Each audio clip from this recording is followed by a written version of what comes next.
ಪ್ರಿಯ ವೀಕ್ಷಕರೇ, ಇದು ಕಲ್ಯಾಣ ಕರ್ನಾಟಕ ಕನ್ನಡಿ ಸುದ್ದಿವಾಹಿನಿ. ನಾನು ನಿಮ್ಮ ಐನಗೌಡ. ಇಂದು ಒಬ್ಬ ನಿವೃತ್ತ ಅಧಿಕಾರಿಗಳು ನನಗೆ ಮೊನ್ನೆ ತಾನೇ ಫೋನ್ ಮಾಡಿದ್ರು. ನಿಮ್ಮ ವಾಹಿನಿಯೊಂದಿಗೆ ನಾನು ಮಾತನಾಡಬೇಕು, ಕೆಲವೊಂದು ಅಭಿಪ್ರಾಯಗಳನ್ನು ಹಂಚಿಕೊಳ್ಬೇಕು ಎನ್ನುವಂತಹ ವಿನಂತಿಯನ್ನು ಮಾಡಿಕೊಂಡಿದ್ರು. ಇವತ್ತು ಅವರ ಸಂದರ್ಶನಕ್ಕೆ ಹೋದೆ. ಬಹಳಷ್ಟು ಅದ್ಭುತವಾಗಿ ಮಾತನಾಡಿದ್ರು. ಆಡಳಿತಾತ್ಮಕ ವ್ಯವಸ್ಥೆ ಸುಧಾರಣೆಯಾಗಬೇಕು, ಎಲ್ಲವೂ ಕೂಡ ಬಹಳಷ್ಟು ಸುಧಾರಣೆ ಆಗಬೇಕಾಗಿದೆ. ಆಯಾ ಅಧಿಕಾರಿಗಳು, ಆಯಾ ಜನಪ್ರತಿನಿಧಿಗಳ ಜವಾಬ್ದಾರಿಗಳು ಬಹಳಷ್ಟಿವೆ ಎನ್ನುವಂಥ ಮಾತನ್ನು ಹೇಳುವುದರ ಮೂಲಕ ಪ್ರಾಮಾಣಿಕತೆ, ಪಾರದರ್ಶಕತೆ, ಬದ್ಧತೆ ಈ ಎಲ್ಲ ಶಬ್ದಗಳನ್ನು ಬಳಕೆ ಮಾಡಿದ್ರು. ದಕ್ಷತೆ, ಪ್ರಾಮಾಣಿಕತೆ, ಬದ್ಧತೆ ಎಲ್ಲ ಶಬ್ದಗಳನ್ನು ಕೇಳಿ ನನಗೇನೋ ಹೊಸದು ಅನಿಸ್ತು. ಈ ಒಂದು ಕಾಲದಲ್ಲಿ ಇವತ್ತು ಜಡಗಟ್ಟಿ ಹೋಗಿದೆ, ಮನಸ್ಸುಗಳು ಜಡಗಟ್ಟಿ ಹೋಗಿವೆ. ನಾವು ಅಂದ್ಕೊಂಡಿದ್ದೇ ಸತ್ಯ, ನಡೀತಾ ಇರೋದೇ ಸತ್ಯ, ಪ್ರಪಂಚದಲ್ಲಿ ನಡೀತಾ ಇದೆ ಅದು ಸತ್ಯ, ಅದು ಕಾನೂನಾತ್ಮಕವಾಗಿದೆ, ಕಾನೂನುಬದ್ಧವಾಗಿದೆ ಎನ್ನುವಂತಹ ಭ್ರಮೆಯಲ್ಲಿರುವಂತಹ ನಮಗೆಲ್ಲ ಇವತ್ತದು ಏನಿದು ಹೊಸ ಶಬ್ದಗಳು ಅಂತ ಅನ್ನುವಂತಹ ಮಟ್ಟಿಗೆ ನಮ್ಮ ಕಿವಿಗಳು ಜೇಡಗಟ್ಟಿವೆ, ಮನಸ್ಸುಗಳು ತುಕ್ಕು ಹಿಡಿದಿವೆ, ಮನಸ್ಸುಗಳಲ್ಲಿ ಏನೆಲ್ಲ ದುರಾಲೋಚನೆಗಳಿವೆ.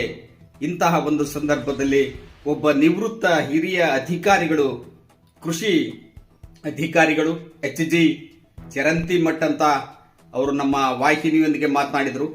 ಬಹಳಷ್ಟು ಅದ್ಭುತವಾದಂತಹ ಅಭಿಪ್ರಾಯಗಳನ್ನು ಹಂಚಿಕೊಂಡ್ರು. ಸರ್ಕಾರಕ್ಕೆ ನಾನು ಪತ್ರ ಬರೆದಿದ್ದೀನಿ, ಸರ್ಕಾರ ಗಮನಿಸ್ತಾ ಇಲ್ಲ. ಜಿಲ್ಲಾಧಿಕಾರಿಗಳಿಗೂ ಕೂಡ ನಾನು ಪತ್ರವನ್ನು ಬರೆದಿದ್ದೀನಿ. ಬಹಳಷ್ಟು ಬದಲಾವಣೆಗಳಾಗಬೇಕಾಗಿದೆ, ಆಡಳಿತಾತ್ಮಕ ವ್ಯವಸ್ಥೆ ಬಹಳಷ್ಟು ಹದಗೆಟ್ಟಿದೆ ಎನ್ನುವಂತಹ ಒಂದು ಅಭಿಪ್ರಾಯವನ್ನು ಹಂಚಿಕೊಂಡ್ರು. ಇವತ್ತು ಜನಪ್ರತಿನಿಧಿಗಳ ಬಗ್ಗೆ ಮಾತನಾಡುವಂತಹ ಸಂದರ್ಭದಲ್ಲಿ ಹೇಳಿದ್ರು, ಜನಪ್ರತಿನಿಧಿಗಳಾಗುವಂಥವರ ಅಭ್ಯರ್ಥಿ ಏನು, ಯಾವುದೇ ಒಂದು ಪಕ್ಷದ ಅಭ್ಯರ್ಥಿ ಚುನಾವಣೆಗೆ ಸ್ಪರ್ಧಿಸ್ತಾರೆ, ಅವರ ಬಯೋಡಾಟಾ, ಸ್ವವಿವರ ಪ್ರತಿಯೊಬ್ಬ ಮನೆ ಮತದಾರನ ಮನೆ ಬಾಗಿಲನ್ನು ತಲುಪಬೇಕು ಎನ್ನುವಂತಹ ಅಭಿಪ್ರಾಯವನ್ನು ಹಂಚಿಕೊಂಡ್ರು. ಅವನ ಹೇಗಿರಬೇಕು, ಅವನ ಚಾರಿತ್ರ್ಯ ಹೇಗಿರಬೇಕು, ಅವನ ನಡವಳಿಕೆಗಳು ಹೇಗಿರಬೇಕು, ಅವನ ಸಂಪೂರ್ಣವಾದಂತಹ ಒಂದು ವಿವರ ಮಾಹಿತಿ ಗೊತ್ತಿರಬೇಕು ಮತದಾರನಿಗೆ ಎನ್ನುವಂತಹ ಒಂದು ಮಾಹಿತಿಯನ್ನು ಹಂಚಿಕೊಂಡ್ರು. ಇವತ್ತೇನಾಗಿದೆ ಪರಿಸ್ಥಿತಿ ಅಂತ ಹೇಳೋದಾದ್ರೆ, ಪ್ರಾಮಾಣಿಕರು ಕೂಡ ಸಂಪೂರ್ಣವಾಗಿ 100% ಪ್ರಾಮಾಣಿಕತೆ ಇಲ್ಲದೇ ಇದ್ರೂ ಕೂಡ ಇವತ್ತು ಸಂಪೂರ್ಣವಾಗಿ ಹದಗೆಟ್ಟೋಗಿದೆ ಸಮಾಜ, ಸಂಪೂರ್ಣವಾಗಿ ಹಾಳಾಗಿ ಹೋಗಿದೆ ಸಮಾಜ ಅಂತ ಹೇಳೋದಕ್ಕಾಗೋದಿಲ್ಲ. ಅಲ್ಲೋ ಇಲ್ಲೋ ಸ್ವಲ್ಪ ಜನ ಪ್ರಾಮಾಣಿಕರು, ದಕ್ಷರು, ಪಾರದರ್ಶಕವಾದಂತಹ ಮನಸ್ಸುಳ್ಳವರು ಇದ್ದಾಗಲೂ ಕೂಡ ಅವರನ್ನು ಹೋಗಿ, ಏನ್ ಸರ್ ನೀವು ಬಹಳಷ್ಟು ಪ್ರಾಮಾಣಿಕವಾಗಿದ್ದೀರಿ, ದಕ್ಷತೆಯಿಂದ ನೀವು ಕೆಲಸವನ್ನು ಮಾಡ್ತಾ ಇದ್ದೀರಿ, ಸಮಾಜದ ಕಳಕಳಿಯನ್ನು ಇಟ್ಟುಕೊಂಡು ಕೆಲಸ ಮಾಡ್ತಾ ಇದ್ದೀರಿ ಅಂತ ಮಾತಾಡ್ಸೋದಾದ್ರೆ ಗಾಬರಿ ಆಗ್ತಾನೆ ಆ ವ್ಯಕ್ತಿ. ಹೌದಾ, ದಕ್ಷ ನಾನು ಅಂತ ಹೇಳ್ಕೊಳ್ಳೋದಕ್ಕೆ ಹಿಂಜರಿತಾ ಇದ್ದಾರೆ, ಮುಜುಗರ ಆಗ್ತಾ ಇದೆ ಇವತ್ತಿನ ಸಮಾಜದಲ್ಲಿ. ಪ್ರಾಮಾಣಿಕರಿಗೂ ಕೂಡ, ದಕ್ಷರಿಗೂ ಕೂಡ, ದಕ್ಷತೆಯಿಂದ ಕಾರ್ಯನಿರ್ವಹಿಸುವಂತವರಿಗೂ ಕೂಡ, ಅಧಿಕಾರಿಗಳಿರ್ಲಿ, ರಾಜಕಾರಣಿಗಳಿರ್ಲಿ, ಅದ್ಯಾರೇ ಇರಲಿ, ಅವ್ರಿಗೂ ಕೂಡ ಒಂಥರ ಮುಜುಗರ ಆಗುತ್ತಾ ಇದೆ. ನಾನು ದಕ್ಷ ಅಂತ ಹೇಳ್ಕೊಂಡ್ರೆ ಹುಚ್ಚ ಅಂದ್ಬಿಡ್ತಾರೆ. ಬೆತ್ತಲಾದ ಸಮಾಜದಲ್ಲಿ ಇವತ್ತು ಬಟ್ಟೆ ತೊಟ್ಟವನೇ ಹುಚ್ಚನಾಗಿ ಕಾಣ್ತಾ ಇದ್ದಾನೆ. ಎಲ್ಲರೂ ಕೂಡ ಬೆತ್ತಲಾಗಿ ನಿಂತಿದ್ದೀವಿ, ಎಲ್ಲರ ಮನಸ್ಸುಗಳು ಕೂಡ ಬೆತ್ತಲಾಗಿವೆ. ಜಾತಿಗಳ ಮಧ್ಯೆ, ಶ್ರೀಮಂತ ಬಡವನ ಮಧ್ಯೆ ಬಹುದೊಡ್ಡ ಕಂದಕಗಳು ಉಂಟಾಗಿವೆ. ಇಂತಹ ಸಂದರ್ಭದಲ್ಲಿ ಏನು ಒಂದು HG ಚರಂತಿಮಠ್ ಅಂತ ನಿವೃತ್ತ ಅಧಿಕಾರಿಗಳು, ಕೃಷಿ ಇಲಾಖೆಯ ಅಧಿಕಾರಿಗಳು ಬಹಳಷ್ಟು ವಿಷಯಗಳನ್ನು ನಮ್ಮೊಂದಿಗೆ ಹಂಚಿಕೊಂಡ್ರು. ಬಹಳಷ್ಟು ಪಾರದರ್ಶಕವಾದಂತಹ ಬದಲಾವಣೆಗಳಾಗಬೇಕಾಗಿದೆ. ಸಹಕಾರ ಸಂಘಗಳಲ್ಲಿ ಸಮಗ್ರವಾದಂತಹ ರೈತರ ಕೃಷಿ ಚಟುವಟಿಕೆಗೆ ಬೇಕಾದಂತಹ ಏನು ಸಾಮಗ್ರಿಗಳು, ಗೊಬ್ಬರ, ಔಷಧಿ ಎಲ್ಲವೂ ಕೂಡ, ಬಿತ್ತನೆಗೆ ಬೀಜ ಎಲ್ಲವೂ ಕೂಡ ಸಿಗಬೇಕು. ಕೇವಲ ಅಕ್ಕಿ ಗೋಧಿಯನ್ನ ಹಂಚಿಕೊಂಡು ಕುಳಿತರೆ ಸಾಲದು ಸಹಕಾರ ಸಂಘಗಳು ಎನ್ನುವಂತಹ ಮಾತನ್ನು ಹೇಳಿದ್ರು. ಪ್ರತಿಯೊಬ್ಬ ವ್ಯಕ್ತಿ ಕೂಡ ಜವಾಬ್ದಾರಿಯುತವಾಗಿ ವರ್ತಿಸಬೇಕು, ಅವರ ವರ್ತನೆಗಳು ಜವಾಬ್ದಾರಿಯುತವಾಗಬೇಕು, ಅವರವರ ಕರ್ತವ್ಯಗಳು ಪಾರದರ್ಶಕವಾಗಿ, ಪ್ರಾಮಾಣಿಕತೆಯಾಗಿ, ದಕ್ಷತೆಯಿಂದ ಕೂಡಿರಬೇಕು ಎನ್ನುವಂತಹದ್ದು ಸಂಪೂರ್ಣವಾದ ಅವರ ಮಾತಿನ ವಾದವಾಗಿತ್ತು. ಸರ್ಕಾರಕ್ಕೆ ನಾನಾಗಲೇ ಪತ್ರವನ್ನು ಬರೆದಿದ್ದೇನೆ. ಸ್ಥಳೀಯ ಶಾಸಕರಾದಂತಹ ಕೃಷ್ಣಾ ನಾಯ್ಕರವರನ್ನ ನಾನು ಭೇಟಿ ಮಾಡ್ತೀನಿ, ಬಳ್ಳಾರಿ ಸಂಸದರನ್ನ ಭೇಟಿ ಮಾಡ್ತೀನಿ, ಸಿದ್ದರಾಮಯ್ಯನವರನ್ನ ಭೇಟಿ ಮಾಡ್ತೀನಿ, ಪ್ರಧಾನಮಂತ್ರಿಗಳನ್ನ ಭೇಟಿ ಮಾಡೋದಕ್ಕೆ ಪ್ರಯತ್ನ ಪಡ್ತೀನಿ. ಬಹಳಷ್ಟು ಒಂದು ಅಮೂಲ್ಯವಾದಂತಹ ಪತ್ರದ ಸಾರಾಂಶ ಇದೆ. ಆ ಪತ್ರದಲ್ಲಿ ಬಹಳಷ್ಟು ಅಮೂಲ್ಯವಾದಂತಹ ಸಾರಾಂಶಗಳಿವೆ. ಎಚ್.ಜಿ. ಚಿರಂತಿಮಠ್ ಅಂತ ಹೂವಿನಡಗಲಿಯವರು 30 ವರ್ಷಗಳ ಕಾಲ ದಕ್ಷತೆಯಿಂದ ಪ್ರಾಮಾಣಿಕತೆಯಿಂದ ಕರ್ತವ್ಯವನ್ನ ನಿರ್ವಹಿಸಿದಂತಹ ಒಬ್ಬ ಅಧಿಕಾರಿ ಬಹಳಷ್ಟು ನೊಂದಿದ್ದಾರೆ. ಬಹಳಷ್ಟು ನೋವುಗಳಿವೆ. ಸಮಾಜದ ಬಗ್ಗೆ ಕಳಕಳಿ ಇದೆ. ತಮ್ಮ ಬದುಕಿಗೆ ಏನೋ ತೊಂದರೆ ಇಲ್ಲ, ಬದುಕ್ತಾ ಇದ್ದಾರೆ. ಆದರೆ ಸಮಾಜ ಏನಾಗ್ತಾ ಇದೆ, ಯುವ ಪೀಳಿಗೆ ಏನಾಗ್ತಾ ಇದೆ, ಸಮಾಜ ಎತ್ತ ಸಾಗ್ತಾ ಇದೆ. ಮದ್ಯಪಾನದ ಸರ್ಕಾರಿ ಅಂಗಡಿಗಳನ್ನೇ ತೆರೆದ್ರೆ ಏನಾಗಿದೆ ಇವತ್ತು ಸಮಾಜ? ಸರ್ಕಾರ ಯಾಕೆ ಹೀಗೆಲ್ಲ ಗೊಂದಲದ ನಿಲುವುಗಳನ್ನು ತೆಗೆದುಕೊಳ್ತಾ ಇದೆ?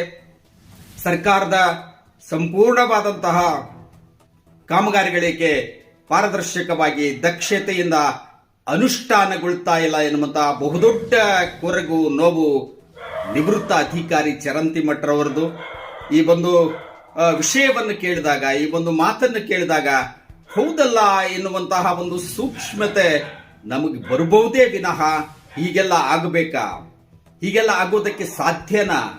ಮದ್ಯಪಾನ ಏನು ಒಂದು ಅಂಗಡಿಗಳಿವೆ, ಮದ್ಯಪಾನ ಮಾಡುವಂತಹ ವ್ಯಕ್ತಿಗೆ ಒಂದು ಪ್ರತ್ಯೇಕವಾದಂತಹ ಸ್ಥಳವನ್ನು ಗುರುತಿಸಬೇಕು, ಅಲ್ಲಿ ಮದ್ಯಪಾನವನ್ನು ಮಾಡಬೇಕು. ಎಲ್ಲಂದ್ರ ಅಲ್ಲಿ ಮದ್ಯಪಾನವನ್ನು ಮಾಡಬಾರ್ದು, ಖಾಲಿ ಬಾಟ್ಲಿಗಳನ್ನು ಬೀಸಾಕಬಾರದು ಎನ್ನುವಂತಹ ಅನೇಕ ಅಮೂಲ್ಯವಾದಂತಹ ಅಂಶವನ್ನೊಳಗೊಂಡಂತಹ ಒಂದು ಪತ್ರವನ್ನು ನಮ್ಮ ಕೈಗೆ ನೀಡಿದ್ರು. ಬಹಳಷ್ಟು ಏನೋ ಒಂದು ಅಮೂಲಾಗ್ರ ಬದಲಾವಣೆ ಅಂತ ಅವರು ಹೆಡ್ಲೈನ್ ಹೇಳ್ತಾ ಇದ್ದಾರೆ. ಅದು ಅಮೂಲಾಗ್ರವಾದಂತಹ ಬದಲಾವಣೆ ಆಗಬೇಕು. ಅದು ಸಾಧ್ಯನಾ? ಸಾಧ್ಯ ಆಗುತ್ತಾ ಎನ್ನುವಂತಹದ್ದು ಕೂಡ ಬಹುದೊಡ್ಡ ಒಂದು ಕ್ವಶ್ಚನ್ ಮಾರ್ಕ್ ಆಗಿ ನಮ್ಮ ಮುಂದೆ ನಿಲ್ಲುತ್ತೆ. ಅದು ಸಾಧ್ಯನಾ? ಅದನ್ನ ಬದಲಾವಣೆ ತರೋದಕ್ಕೆ ಸಾಧ್ಯನಾ? ಪ್ರಾಮಾಣಿಕತೆ, ದಕ್ಷತೆ ಏನಾಗ್ತಾ ಇವೆ ನಮ್ಮ ಮನಸ್ಸು?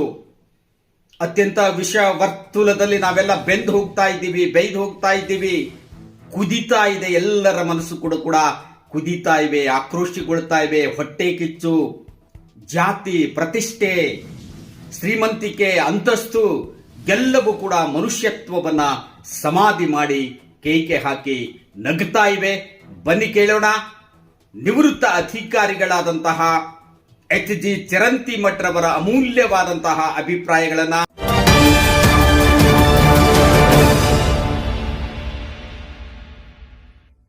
ಕೆಲವೊಂದು ವಿಷಯಗಳನ್ನು ಕೂಡ ಪ್ರಸ್ತಾಪ ಮಾಡಿದ್ರಿ. ಚುನಾವಣೆಗೆ ಸ್ಪರ್ಧೆ ಮಾಡುವಂತಹ ಅಭ್ಯರ್ಥಿಗಳ ಅರ್ಹತೆಗಳೇನಿರಬೇಕು, ಅವು ಆ ಚುನಾವಣೆ ಸ್ಪರ್ಧೆ ಮಾಡಿದಂತಹ ಅಭ್ಯರ್ಥಿಯ ಸಂಪೂರ್ಣವಾದಂತಹ ಒಂದು ಸ್ವವಿವರ ಜನರಿಗೆ ತಲುಪಬೇಕು ಎನ್ನುವಂಥ ಒಂದು ಅಭಿಪ್ರಾಯವನ್ನು ಹಂಚಿಕೊಂಡ್ರಿ. ಆ ಚುನಾವಣೆಗೆ ಸ್ಪರ್ಧೆ ಮಾಡೋದಕ್ಕೆ ಅವನು ಎಷ್ಟು ಅರ್ಹನಾಗಿದ್ದಾನೆ ಅಭ್ಯರ್ಥಿ, ಅವನ ನಡವಳಿಕೆಗಳೇನು, ಅವನ ಚಾರಿತ್ರ್ಯ ಏನು, ಅವನ ಮೇಲೆ ಎಷ್ಟು ಕೇಸ್ಗಳು ದಾಖಲಾಗಿವೆ, ಅವನು ಎಷ್ಟು ಬಾರಿ ಜೈಲಿಗೆ ಹೋಗಿದ್ದಾನೆ, ಇಲ್ಲ ಅವನು ಎಷ್ಟು ಸತ್ಯವಂತನಾಗಿದ್ದಾನೆ, ಎಷ್ಟು ಪಾರದರ್ಶಕನಾಗಿದ್ದಾನೆ ಎನ್ನುವಂತಹದ್ದು ಕೂಡ ಪ್ರತಿಯೊಬ್ಬ ಮತದಾರರ ಮನೆ ಬಾಗಿಲಿಗೆ ತಲುಪಬೇಕು ಎನ್ನುವಂಥ ಒಂದು ಅಭಿಪ್ರಾಯವನ್ನು ಕೂಡ ಆ ಪತ್ರದಲ್ಲಿ ಹಂಚಿಕೊಂಡಿದ್ದೀರಿ. ಇದು ಸಾಧ್ಯನಾ ಇವತ್ತಿನ ಕಾಲದಲ್ಲಿ? ಅಂತ ಅಭ್ಯರ್ಥಿಗಳು ಸಿಗ್ತಾರಾ? ಇದ್ರ ಜೊತೆಗೆ ತಮ್ಮ ಅಭಿಪ್ರಾಯ ಸರಿ ಇದೆ, ಆದರೆ ಸಚ್ಚಾರಿತ್ರ್ಯ ಇದ್ದಂಥ ಒಬ್ಬ ಅಭ್ಯರ್ಥಿ, ದುಡ್ಡಿಲ್ಲದಿರುವಂಥ ಒಬ್ಬ ಅಭ್ಯರ್ಥಿ ಚುನಾವಣೆಗೆ ನಿಂತರೆ ಅವನಿಗೆ ಮತ ಹಾಕ್ತಾರ ಮತದಾರರು? ಈಗ ಅದನ್ನು 75 ವರ್ಷದಿಂದ ಸಮಾಜಕ್ಕೆ ಯಾರೂ ಕಲಿಸ್ಕೊಂಡು ತರಬೇತಿಯನ್ನು ಕೊಟ್ಟಿಲ್ಲ. ಮತ್ತು ಸ್ವತಂತ್ರವಾಗಿನ ಹೊಸ ಚುನಾವಣೆಯನ್ನು ಸಾರಿದ ಸುಮಾರು 4-5 ವಾರವರೆಗೆ ಮಾತ್ರ ಅವರು ಚಟುವಟಿಕೆ ಶುರುವಾಗ್ತದೆ. ಅದರ ನಂತರ 5-6 ವರ್ಷದಿಂದ ದೂರ ಆಗಿದ್ದಾರೆ ಸಾರ್ವಜನಿಕರಿಂದ.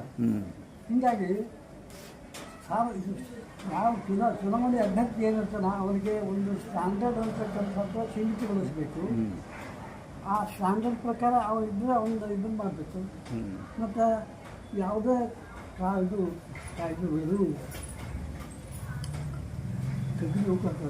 ಅಪರಾಧಿ ಅಂತಕ್ಕಂಥ ಒಂದು ಇದು ಇರ್ತಕ್ಕಂಥವ್ರಿಗೆ ಮನೋಭಾವ ಅದು ತೊಡಗಬೇಕು. ಅಪರಾಧಿ ಮನೋವೃತ್ತಿ ಇರ್ತಕ್ಕಂಥ ಅಂಶ ತಲುಪಿಸಬೇಕು ಮತ್ತು ಯೋಗ್ಯವಾದಂಥ ಆರಿಕೆ ಮಾಡಬೇಕು. ಈ ಅಭ್ಯರ್ಥಿಯ ಅರ್ಹತೆ ಬಗ್ಗೆ, ಅವರ ಚಾರಿತ್ರ್ಯದ ಬಗ್ಗೆ ಹೇಳ್ತೀರಿ. ಮತದಾರರ ಅರ್ಹತೆಗಳನ್ನು ಮತದಾರನು ಕೂಡ ಹೇಗಿರಬೇಕು ಅಂತ ನಿಮ್ಮ ಭಾವನೆ? ಮತದಾರನ ಜವಾಬ್ದಾರಿ ವೋಟ್ ಹಾಕಿಬಿಟ್ಟು ಮುಗಿತು ಅಂತಕ್ಕಂಥದ್ದು ಒಂದು ಏನೈತಲ್ಲ ಅದು ದೂರ ಆಗಬೇಕಾದ್ರೆ ಮೊದಲು ಮತದಾರನಿಗೆ ಸರಿಯಾದ ತರಬೇತಿ ಕೊಡಬೇಕು. ಮತ್ತು ಆ ಏನು ಅಭ್ಯರ್ಥಿ ಇದ್ದಾನ ಅವನ ಸಂಪೂರ್ಣದ ಅರಿವು ಮತದಾರನಿಗೆ ಇರಬೇಕು. ಅವನು ಮುಖಂಡ ನೋಡಿರಲ್ಲ ಅಂತ ಅಭ್ಯರ್ಥಿ ಇದಕ್ಕೆ ಬೆಳೆದಾಗ್ತಾನ.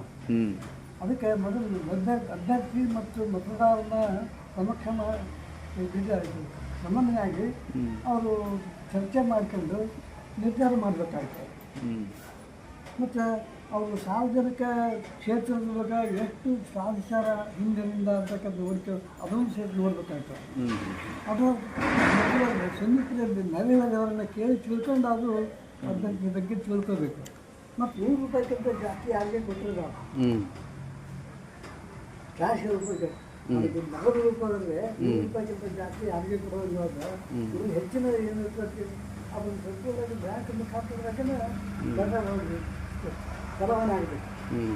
ಹಂಗಾದಾಗ ಚುನಾವಣೆ ಆಗಬೇಕು. ಆಡಳಿತ ಸುಧಾರಣೆಯ ಬಗ್ಗೆ ತಮ್ಮ ಒಂದು ಚಿಂತನೆ. ಸರ್, ತಮ್ಮ ವಯಸ್ಸು ಎಷ್ಟು? 88 ವರ್ಷ. ತಮ್ಮ ಹೆಸರು? ಚಿರಂತಿ ಮಠ ಅಂತ. ತಮ್ಮ ಕಳಕಳಿಯ ಬಗ್ಗೆ ಧನ್ಯವಾದಗಳು ಸರ್. ಸರ್ಕಾರ ಮತ್ತು ಜನಪ್ರತಿನಿಧಿಗಳು ಇದೆಲ್ಲವನ್ನು ಅರ್ಥಿಕೊಳ್ಳಬೇಕಾಗಿದೆ. ಈ ವಯಸ್ಸಿನಲ್ಲಿ ಕೂಡ 88 ವಯಸ್ಸೇನಿದೆ, ಈ ಒಂದು ವಯಸ್ಸಿನಲ್ಲಿ ಕೂಡ ಇಂಥ ಚಿಂತನೆಗಳನ್ನು ಮಾಡುವುದರ ಮೂಲಕ ಸಮಾಜದ ಬಗ್ಗೆ ಕಳಕಳಿ ಇರುವಂತಹ ತಮಗೆ ಧನ್ಯವಾದಗಳು ಸರ್.